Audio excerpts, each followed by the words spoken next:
পররাষ্ট্রমন্ত্রী সারা বিশ্বে ঘুরে বেড়াচ্ছেন, আমাদের এই জ্বালানি সংকটের ব্যাপারে উনি কি ভূমিকা পালন করছেন আমরা সেটা জানি না। এখন সম্পূরক প্রশ্ন করবেন ঢাকা 14 আসন থেকে নির্বাচিত মাননীয় সংসদ সদস্য মীর আহমেদ বিন কাসেম। ধন্যবাদ। মাননীয় স্পিকার, আপনাকে ধন্যবাদ। মধ্যপ্রাচ্যের সাথে সম্পর্কর স্থপতি হচ্ছে শহীদ প্রেসিডেন্ট জিয়াউর রহমান।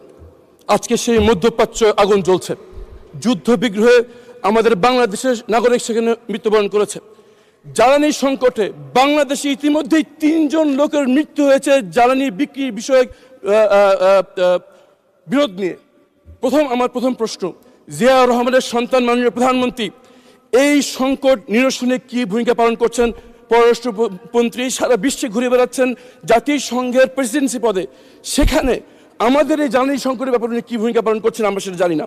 এই বিষয়ে মাননীয় বিরোধী ধন্যবাদ মাননীয় সদস্য, মাননীয় প্রতিমন্ত্রী।